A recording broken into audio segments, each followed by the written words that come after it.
Hello, everyone, and welcome. It's great to see you all. I'm Charlotte Ward, CCL's Communications and Media Manager, and I'm your host today. Before we get started, please be sure to log your attendance for our meeting today. The link is in the chat. So let's kick off with a few updates and highlights since our last meeting. While I'm sharing these, please add your own local highlights in the chat, and I'll read some out in just a few minutes. Our first highlight is a new climate policy win in Congress. A policy idea that we worked on for several years has made it across the finish line. It's called the Prove It Act, and language from that bill was included in an appropriations bill and signed into law near the end of January. So what is the Prove It Act? It's a bipartisan bill introduced in 2023 in the last Congress. It would have required the Department of Energy to report on the carbon content of certain goods from American manufacturers compared to foreign competitors. It's really important for America to have this information so we can negotiate accurately with trading partners who have carbon border adjustments like the EU has now. Basically, this type of data is vital if we want global trade policy to effectively reduce emissions and reflect the relative cleanliness of American-made products. So CCL worked really hard to help advance this bill. You can see our stats on the screen. The Prove It Act was our primary ask in our Capitol Hill lobby day in both 2023 and 2024, and we generated thousands of messages and calls to Congress about it over those 2 years. We also produced lots of local media and talked about it in our communities throughout that time. If folks want to share the things you did to advocate for the Prove It Act, we'd love to hear about it in the chat. So while the bill didn't pass on its own before the end of the last Congress, CCL's work built really broad support for this policy idea, and our government affairs team has kept up conversations with the relevant congressional offices since then. Finally, last month, this policy idea was included in one of the funding bills. It had bipartisan support and was signed into law on January 23rd. Thank you to everyone who was with us during those years and who took action to move this policy idea forward. This is a great lesson that even when we can't see the immediate payoff of our advocacy, it's all building towards future wins. Another highlight since our last meeting is we have finalized and published CCL's updated mission statement and policy commitments. We've shared those with our state coordinators, group leaders, and liaisons in recent weeks, and they are now published in an updated version of our strategic plan. So I'd like to welcome CCL's Executive Director, Ricky Bradley, to share that update for you now. All right. Well, thank you so much, Charlotte, and thank you everyone for being here today. It's so good to be with you, and especially this program. I'm so excited to have Bill join us here in just a few minutes. But before we get to that, just as some of you may recall from our meetings together this past fall, we communicated that a while ago, we began a focused effort to bring sharper clarity to CCL. And we set out to articulate clearly and confidently who we are, what we uniquely do well, and what must remain at the heart of our work for the long run. And so we've clarified that at our core, shouldn't be a shocker to anybody, that CCL is powered by grassroots volunteers just like you. Those that are rooted in relationships, both with each other and in Congress. And that our distinctive strength that makes us unique and necessary is equipping everyday citizens to build trust, work across differences, and create the political will necessary for durable federal climate solutions. And that is both unique and necessary at this moment and for future moments as well. So with the participation and input of more than 1,000 volunteers, staff, board members, and leaders across the organization, we've landed on a revised mission statement for CCL. And that is, CCL empowers everyday people to bridge divides and build political will for effective climate solutions in Congress. Let me say that again. Revised mission statement is that CCL empowers everyday people to bridge divides and build political will for effective climate solutions in Congress. So that statement reflects who we are at our best, and it also sets a clear standard for how we are moving forward. Now, additionally, we have heard frequently that it's been difficult to explain what it is CCL is working on at the moment. We have 4 policy areas, and it's been very troubling sometimes to try to explain what those are. So on the policy side, we've outlined 3 policy commitments which are aligned with what climate scientists say is necessary. An important note here, these aren't an expansion or a change in the federal policies that we work on. This is just a simpler, clearer way to explain to people what it is that CCL works on. So at CCL, we are committed to advancing federal policy that reduces emissions, removes climate pollution, and protects people. I'll go in a little deeper now into each one of these to help you understand what we mean. Might be difficult to see this on the screen, but we'll put a link to our new strategic plan in just a few moments where you can pull it up yourself. But reducing emissions. We want Congress as a policy commitment to pass policies that will reduce emissions because, quite simply, climate change is caused because we are emitting way too much heat-trapping gas in Earth's atmosphere. But with laws that make it easier to build and connect clean energy, we can dramatically reduce those emissions and stop climate change from getting worse. The second policy commitment is to remove climate pollution. We also want Congress to pass policies that remove climate pollution. And the metaphor of an overflowing bathtub is a really good one here. If reducing emissions, the first policy commitment is sort of like turning off the tap water to stop adding water, then removing climate pollution is pulling the plug out, right, to let even more water drain out. So the good news here is that many of Earth's natural systems, like our forests and oceans, and even our soil itself, we know can remove climate pollution. And every day there's technological advancements that are happening that are going to continue us down that path as well. So as a complement to the first policy commitment, reducing emissions, we also work on policies that can help remove more and more of our past pollution out of the atmosphere. And then the third commitment, protecting people. It's not least, it did come last, but it's not least. We're always looking for opportunities where our climate policy work can go further to protect people from the climate impacts they're already feeling, to be able to adapt to those things, and from the financial burden that we can expect if you are transitioning to a clean energy economy. So we're always looking to do that. We want clean choices to be affordable and accessible, and we want our communities to be resilient and proactive in the face of climate change. So those are our policy commitments. Again, it's not an expansion of what we work on. We're not pulling in new policy areas, but it's just a better way to explain what we work on. So hopefully this makes it easier for you to communicate about our work. When others ask you, what is it that CCL does? You can say, we work on federal policies that reduce emissions, remove climate pollution, and protect people. So soon you're going to see the updated mission statement and the policy commitments on our website. But for now, you can visit them on our newly updated version of our strategic plan, which Karina's already dropped in the chat for you, so you can pull that up. Now, I realize this was a lot, and it's new. It's not new to us because we've been working on it for quite a while, so we're excited about it. But we do have a training that's going to be happening this Thursday night if you want to go deeper into this. And believe me, we're going to give you plenty of time and to get familiar with this and update all of our materials and all that type of stuff in the future. But this Thursday night, February 19th, our communications VP and marketing communications vice president, Flannery Winchester, is going to be available to do a training session, really interactive, where you can practice with more of these ideas. So RSVP to that in the chat.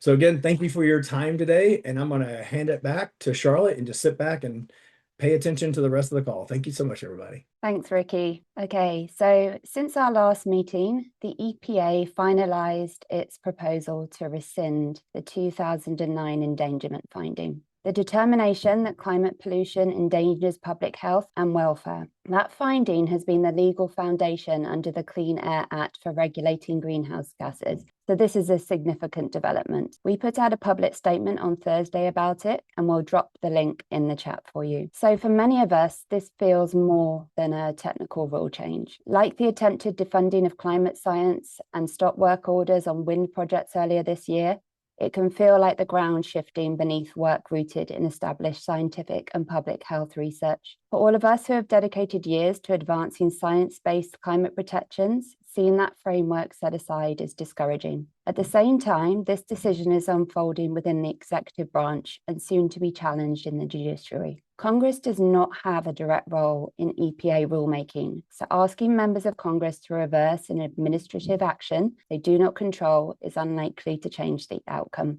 and it could weaken our credibility with officers that understand those limits. In the future, Congress could clarify EPA authority through legislation, but that would require political alignment and political will that does not exist today. Knowing regulations are likely to come and go with the changes in administrations, our focus remains on building the political will needed for durable legislation that endures change in administrations. That means staying disciplined about where our engagement can have real impact now, strengthening bipartisan support for climate policy and helping everyday people understand why this matters to them. I want you to know that we do share your concern and we remain focused on the levers where our engagement can make a meaningful difference. So that wraps up our national update since last month. Now I'll mention a few of your local highlights before we turn to our guest speakers for today. So in Delaware, we've had volunteers presenting and tabling at the Delaware Youth Environmental Summit. Flagstaff, Tucson, and Phoenix chapters attended and tabled at Environmental Day at the state capitol. The Carson City, Nevada chapter had an in-person meeting with a great attendance of 32 people. That's really awesome. Well done. Janesville, Wisconsin chapter is getting ready for their Earth Day tabling, and they have a high school group on board to help. So that's wonderful. Thank you everyone for sharing and for everything you're doing to move climate action forward. And don't forget to share any pictures from your chapter activities with us. You can email them to marketing@citizensclimate.org. I'm now pleased to introduce our guest speaker today.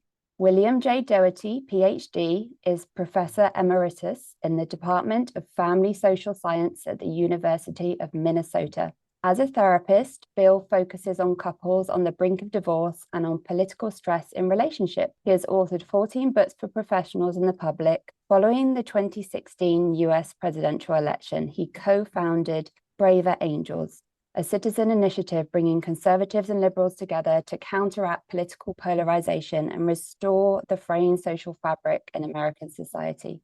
Bill is the chief designer of the Braver Angels workshops and has conducted sessions all over the country, including for corporations, state governments, and the Problem Solvers Caucus in Congress. Braver Angels now has volunteers working in all 50 states. Among Bill's awards is the Lifetime Achievement Award from the American Family Therapy Academy. Bill recently put out a powerful statement sharing his personal reflections on what's happening in Minneapolis and how we can show up in this moment of deep polarization. During turbulent times, we need measured voices of reason and calm. So we are grateful to have Bill here today to share a little of his wisdom with CCL. Welcome, Bill. We're so thankful to have you here. Happy to be with you. And it was particularly nice to just listen to Ricky's update and the good things that are going on in CCL. So happy to be here. So Bill, you recently put out a powerful statement in response to the conundrum many of us feel at this time, that we're experiencing a national crisis marked by fear and outrage. You made the case that healthy civic engagement requires emotional discipline to react thoughtfully rather than instinctively. You also talked about the 3 R's of social change: resist, repair, replace. Could you start by telling us more about that? Sure. Do you want me to talk about the first part or the second? Do you want to the 3 R's? So there were 2 questions in there. So Why don't you dive into the 3 R's for us? Okay.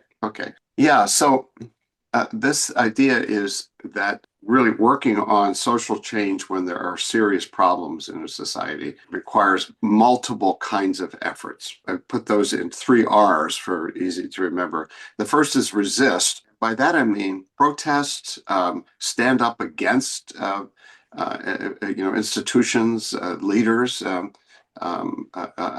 laws, structures that are unjust or hurting people. So resist. And the second is replace. So resist, replace. And replace means, well, what do you do if your resistance is successful? And this relates to policy, to having alternative structures, so that you aren't just protesting, then go home. And one of the recent years' examples of resistance that had nothing further was Occupy Wall Street, that some of us may remember. It was against capitalism and then faded out and people went home.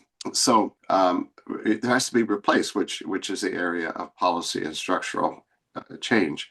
And the third is repair, and that is efforts to attend to the kind of ruptures in the social fabric that have been created through the process of social change and of dealing with polarization over how the country should move forward. All three are important. And what can happen is that people who are dealing with one, who are focusing on one, and particularly resist at times of great turmoil, can believe that that is the only thing that ought to be done at a particular moment. And certainly in Minnesota, we've been dealing with the ice surge and tremendous upheaval and dislocation and a lot of pain. And lots of folks have been involved in resisting. Tens of thousands of people have, and so that's an approach, and oftentimes, depending on what you believe is important, it's important to resist. What can happen is that sometimes people who are energized about resistance and protest can assume that anybody who's working on repair is sort of changing the chairs on the Titanic. Don't bother working on that till later, okay? Because right now the urgency is in resistance and protest, and I think that's a mistake. And so not everybody may know about Braver Angels, but we are in the repair business. We work on political polarization. We have reds and blues working together, reds and blues and purples and others working together on what we think is the principal problem of our time, and that is that we have increasingly come to have warring tribes around politics, such that when something gets labeled as a red or a blue issue, it's not resolvable. So we're working on that. Plus, it's affecting people in their families, their social lives. So Braver Angels primarily working in the repair area.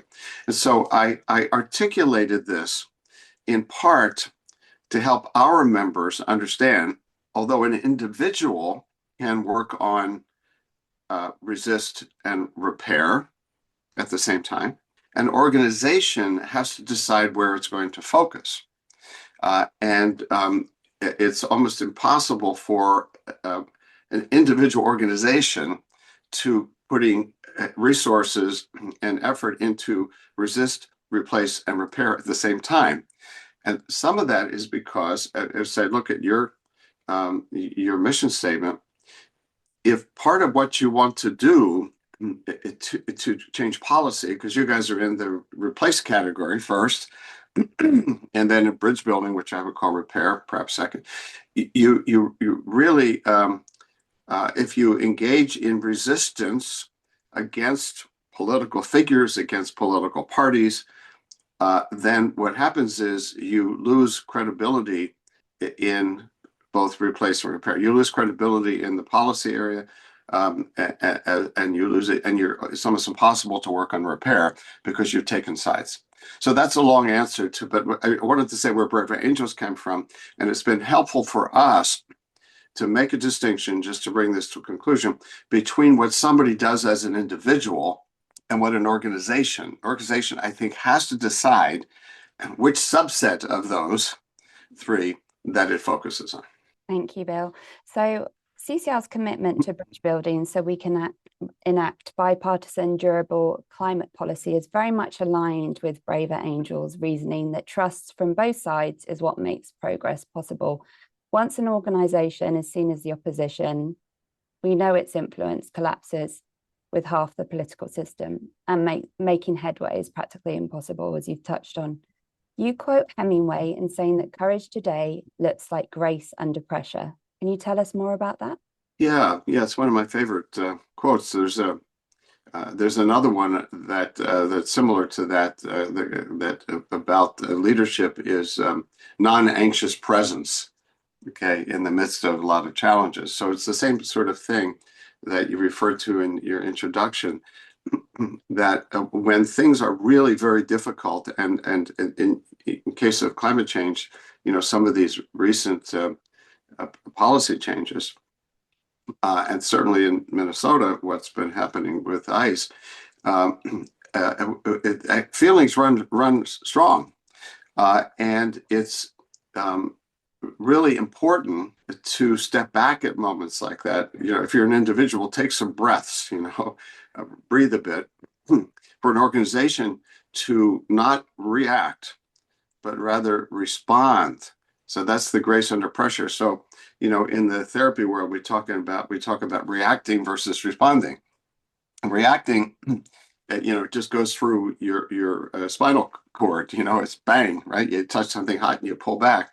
And responding goes through the cerebral cortex. It's we process how we feel, but we also reflect on what would be the most effective response at this point.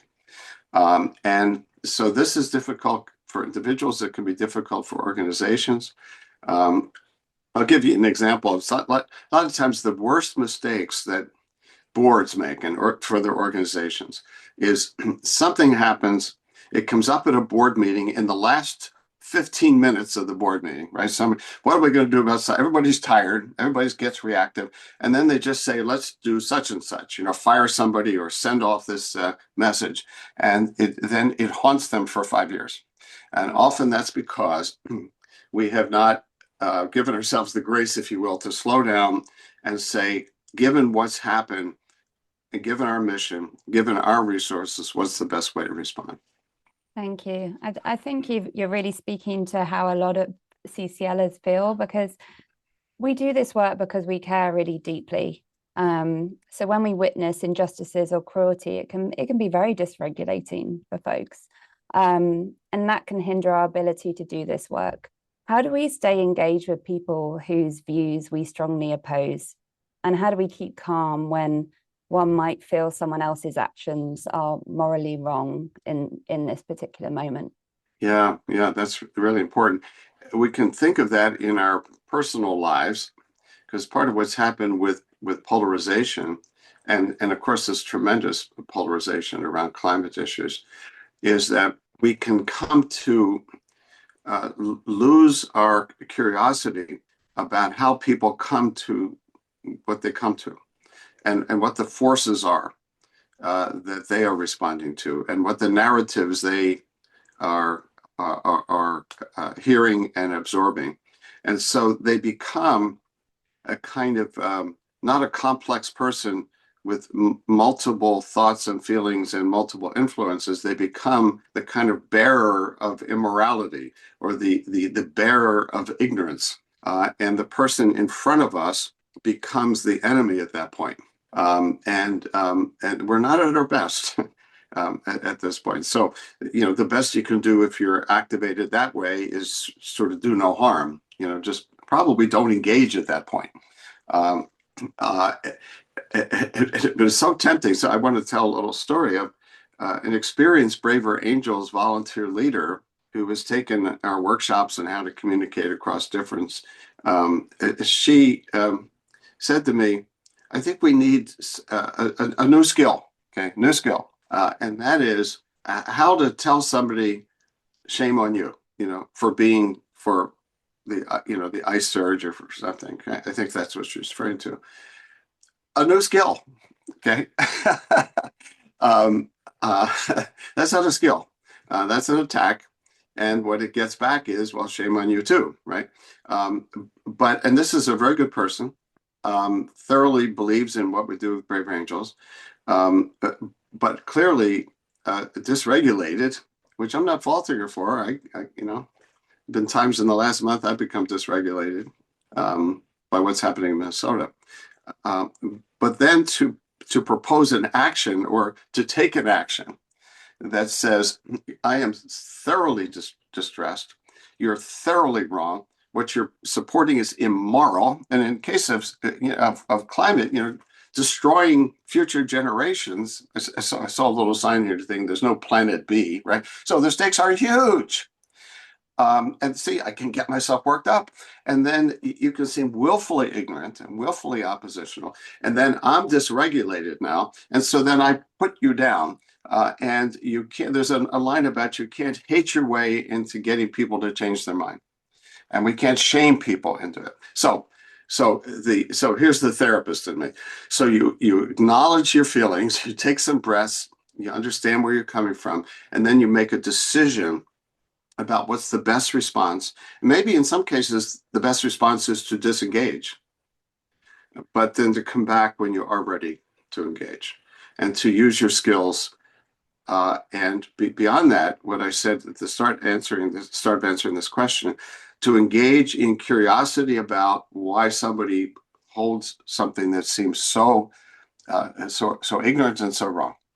Thank you. Yeah, and I think this really aligns with our work. We have a new program called Bridge, Building Relationships in Dialogue, Growth and Engagement, which I know you've watched and had kind words to say about. So thank you for that.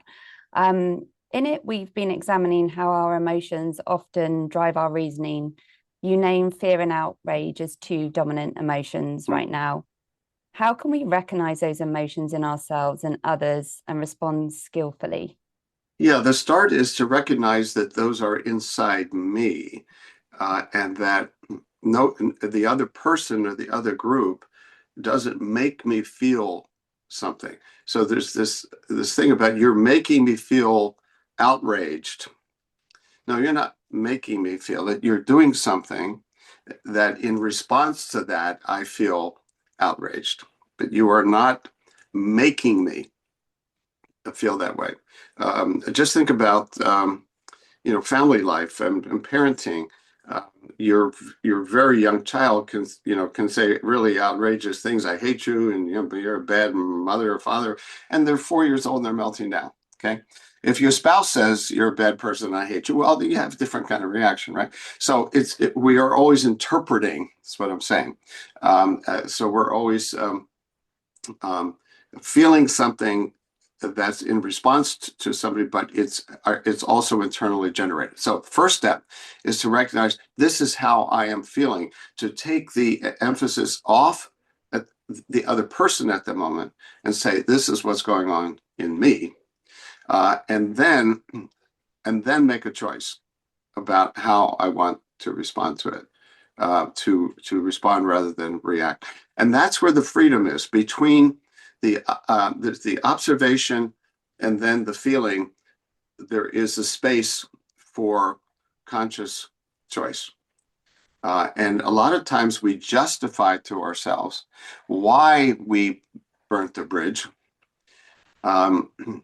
We justify it as if we had no choice. Somebody says something terrible. I mean, suppose somebody says something awfully racist, for example, that does not require me to attack them emotionally. Does not require me to do that. I can choose to do that or something else. But what's happening nowadays is that people are getting to feel that their cause is so important that to be calm and reasoned and to listen is to compromise your integrity. So the folks who are opposed to bridge building, and there are many who are opposed to bridge building, on the left certainly, and I know there's some on the right, they feel that to work on these connections instead of either going silent with them to forget talking or go on the attack, but to actually try to reason with people and listen to people is a compromise of one's core values. And I understand that. I do understand it. When you're dealing with evil, why play nice? Okay. If somebody's come into your house to attack you, you don't reason with them. You resist them. Okay. There are times in life not to reason. Okay. There are times in life to either shut down or, or counter, like physical danger. But that's not what we're dealing with. These chronic, policy-oriented, government-oriented political leader. We're talking about chronic issues that keep coming up. And we need reasoned and reasonable approaches to build bridges, or we're never going to get to the outcomes. I've been thinking about the elections. people are always saying, wait 2 years, So what we're dealing with is this sort of every 2 yearism. So I don't have to build bridges. I can just beat them up, beat them at the elections, okay? And what's happening, this is just my own personal opinion here. What happens is we go from 52% to 48, and then we keep switching. And then who's ever in power shuts down what the other folks have done because we've not built the consensus. So what you folks are about is trying to build that consensus. So it was bridge building and building the political will. And the political will has to be bipartisan in this day and age. It has to be, because no one party now or in the foreseeable future is going to control everything. Great, thank you, Bill. Even as we strive to make a difference, many of us are understandably feeling grief and anger or despair about the state of politics. And as a therapist, I wondered if you could suggest how CCL leaders can support volunteers who might be struggling, and what can folks do individually to support their own mental health? Yeah, we're dealing with that in Braver Angels as well. And so I think to be in contact like you are, to have people being with each other, to keep working on hope. I mean, for me, hope is a choice. It's not always based on rational considerations. And so really encouraging people to continue to have hope, to stay in connection with other people who feel the same way. That's why I think it's so lovely that there are many of your chapters who tune in every month for these meetings, because they're getting connected and getting kind of an infusion of hope from national leaders, and they are engaging with each other. So being with others is a big antidote. With others who also are holding on to hope, because a lot of us are with people who want to give up, or who want to do, who say the only path forward is the resist path. Okay, is to hit the streets, to resist, to call out politicians by name. So if that's your environment, if everybody around you is saying this is not the time for bridge building, you have to be with other bridge builders. You have to be with other bridge builders. And I would encourage people to maybe at the chapter level to practice how to respond, to actually practice your response to the skeptics in your life who say it's time to stop talking. It's time to stop talking to the other side. We did an exercise last night we have a monthly call with our workshop moderators.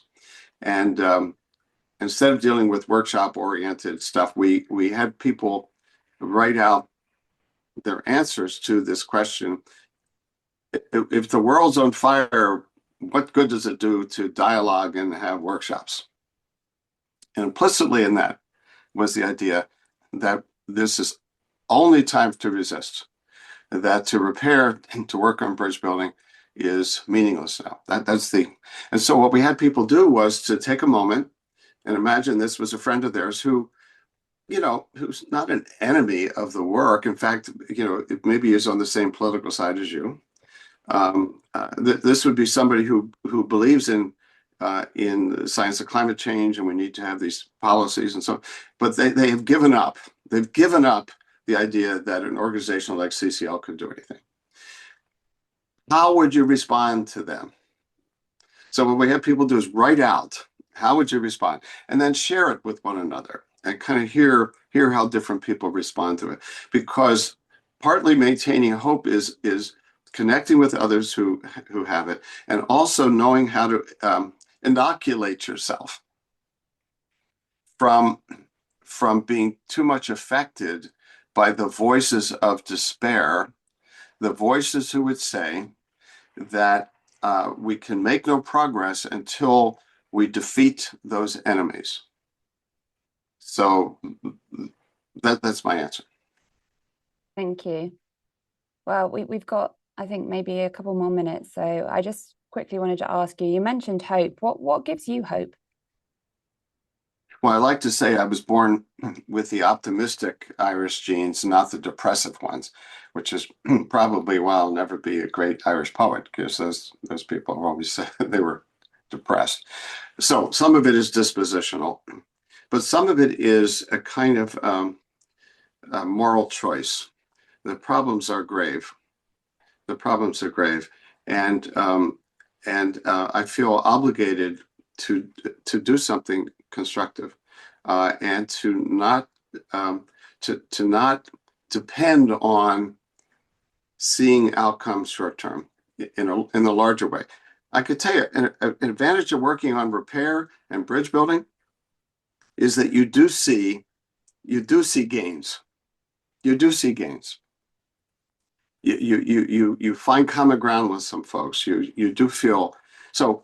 It's been hard to maintain hope this week in Minnesota, this month in Minnesota, but I did a Brave Angels workshop called Depolarizing Ourselves. I did that this earlier this week, and it lifted my spirits because there were 35 people who came in the midst of all this to say, how do I look at my own inner polarizer, and how do I keep respect for the humanity of people that I disagree with?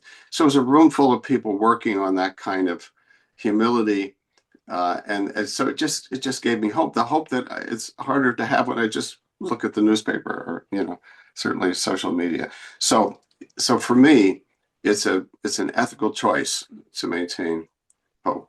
It's kind of like if you're dealing with your things are scary and you got little kids, you gotta help them keep hope, right? And so that's how I feel for our country. You mentioned social media, and we actually do have a question from someone that says, how do we and members of Congress escape the polarized environment exasperated by social media, in which we feel that anyone who agrees with us is bad? How do you kind of address that?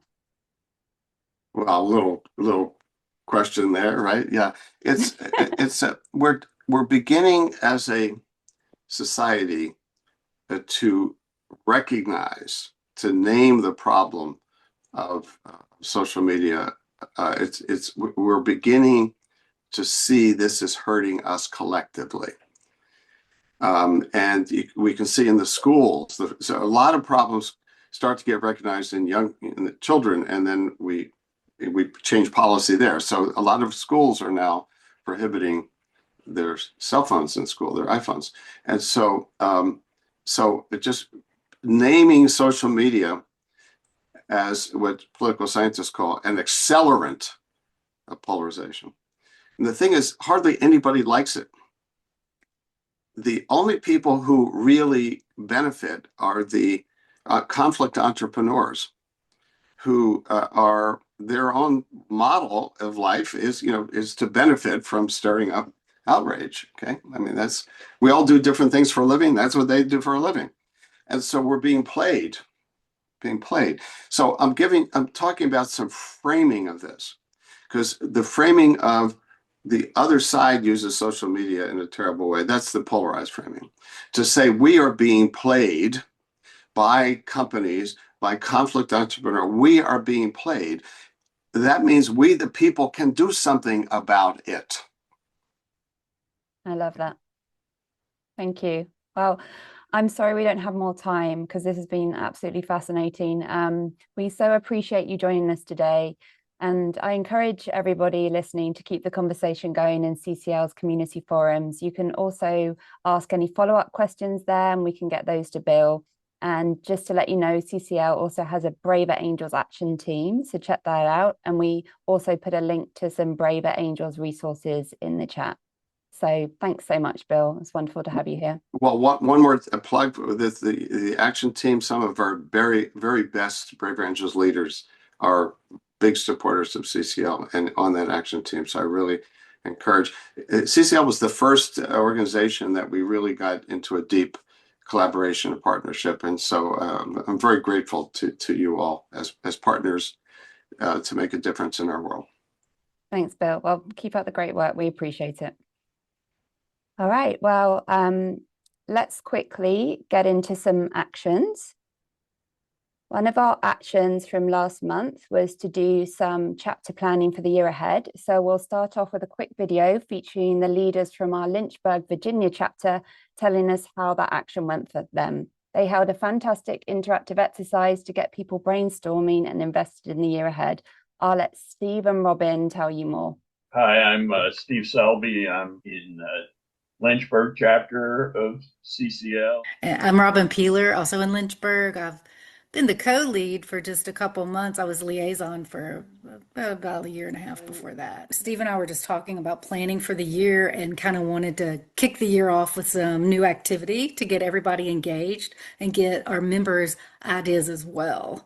So Steve had suggested some training, and I think I wish I could remember which group did it, but they did a similar activity in another area of CCL. Another group did it and talked about it, and it just sounded so perfect for our group. This way of doing brainstorming that really encouraged every person to actively participate. And that was putting sheets, which was the CCL 5 levers of political will. And then everybody got the Post-it notes, and they could they could just put ideas on the Post-it notes and stick them on there. So we broke into 5 groups of 2. So everybody really was just working with another person and writing their ideas. And under each lever, it was where we are now, what we'd like to do in 1 year, and where we'd like to be in 5 years. There was a lot of participation. So it's so fun and so easy, and really let everybody kind of have their voice. So we got some repeat ideas, which we kind of took it, if a lot of people came up with it, that would be a really popular activity that the group would support. So even no matter how much of it we accomplish, it's already provided a purpose or a positive result. That's something that has a lot of value in itself.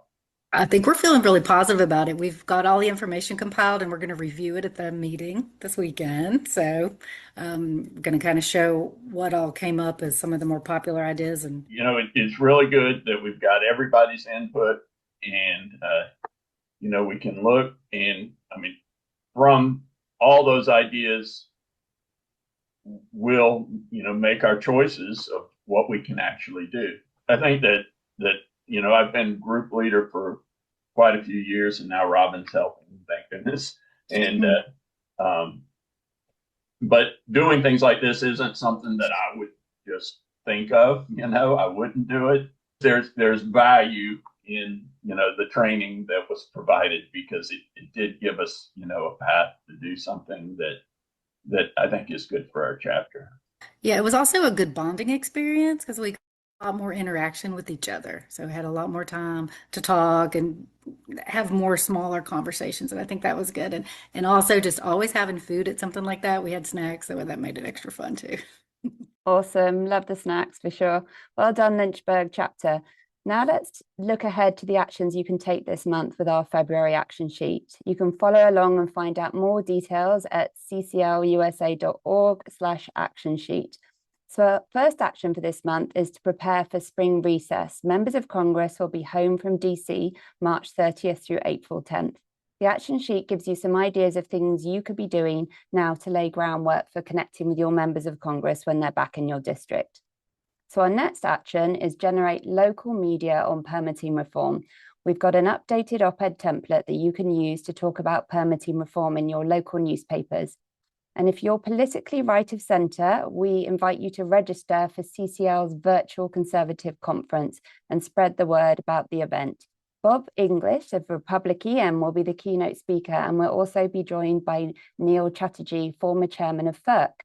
The whole program lineup is fantastic, and applications are open now, so definitely go check out all the details on the conference page. As you may remember, last month we kicked off our transformational organizing training program called Bridge. This month's Bridge lesson is understanding how we all make meaning. And the communication skills exercise will help you practice talking about CCL's updated missions and policy commitments. And lastly, don't forget about our upcoming events and trainings, which are all listed in the action sheet. We're trying something a little bit different this month. So right now, we're going to give you the option to stay on for another 15 minutes to take an action, 15 minutes. Or if you're part of a chapter that needs to move on with your own meeting agenda now, then please feel free to do so. But otherwise, we're going to hop into some quick actions. For the next few minutes, we're going to write Congress and also practice a new skill from our bridge advocacy training. So let's get started, taking a few minutes to write Congress together. Here's the context for our action.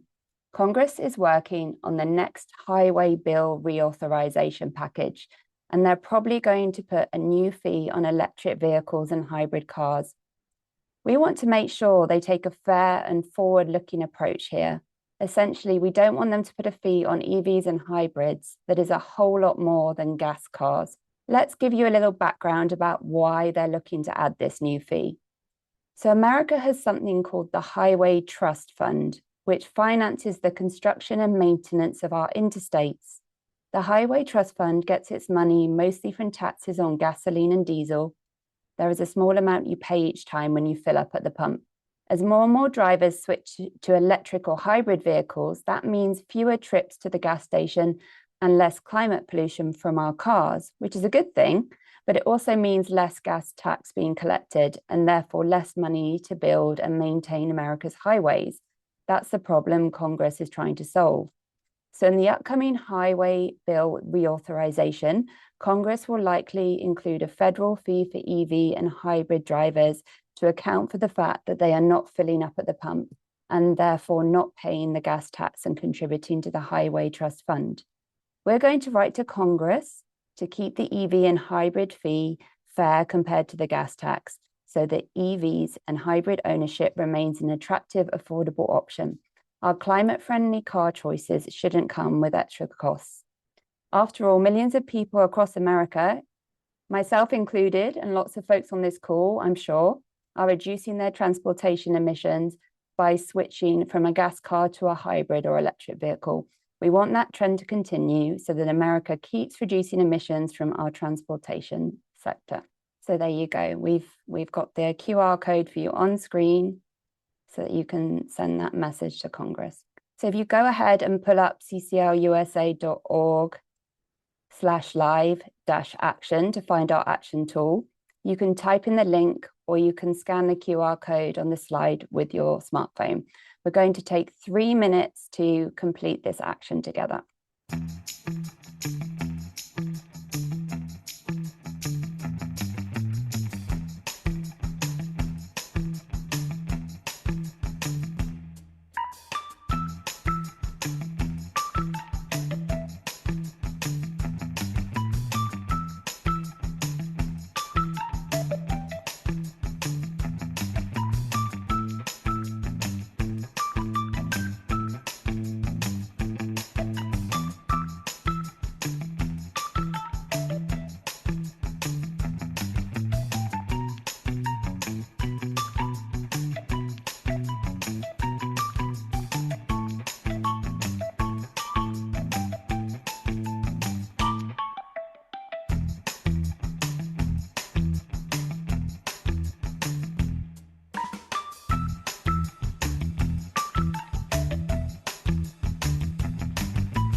All right, thank you for taking that action. So now we're going to move on to our bridge exercise.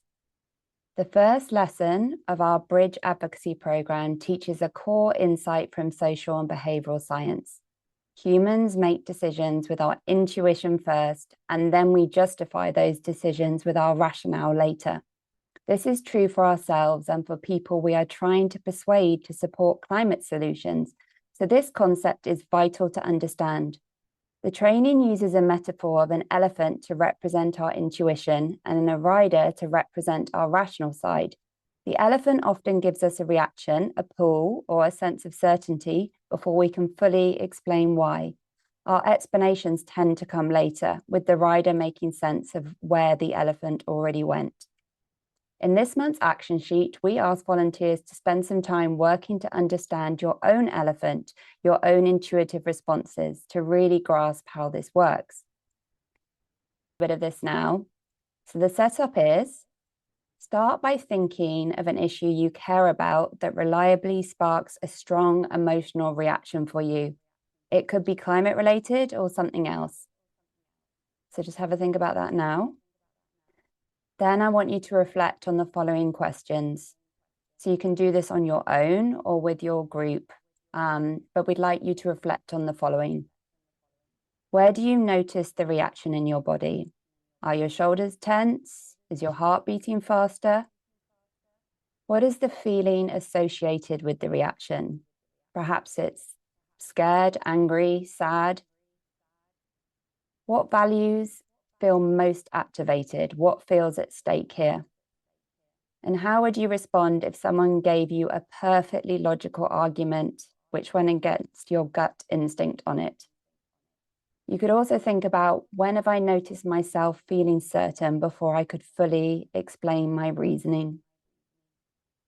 The self-awareness you're practicing here is a foundational skill in our relational advocacy approach to climate action. When we can notice what's happening inside of us, we understand that it's happening in others too. This helps us to stay curious instead of reactive when we're talking to people in our communities or in Congress. And if you want to go deeper into this concept, check out the first training in Bridge Unit 1, where you can walk through the material yourself or watch the recorded training and make sure to take the knowledge check at the end, which will really help. All right, well, thanks again to Bill Doherty for being our guest today. And thank you all for being here for this month's meeting and even staying on for this extra time. We'll see you next month for our March monthly meeting, which is on Saturday, March 14th. And we'll now close out the call with some CCL TV. So thanks, everybody.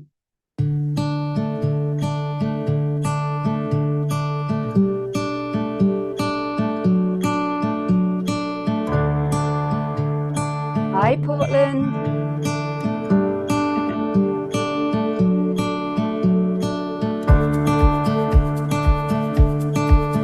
Lynchburg there. Hello again.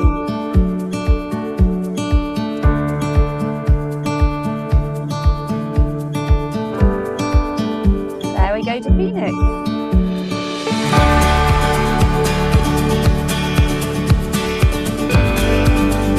That looks like Phoenix.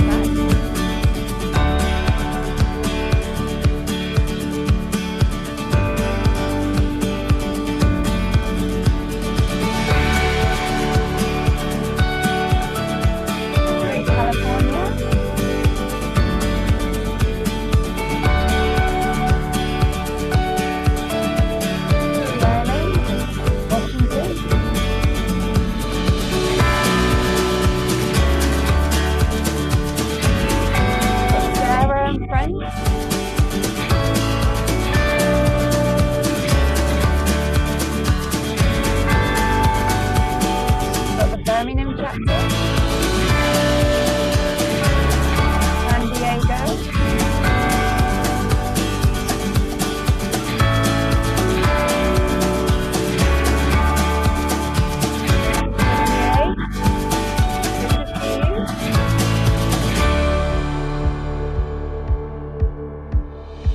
there's Atlanta.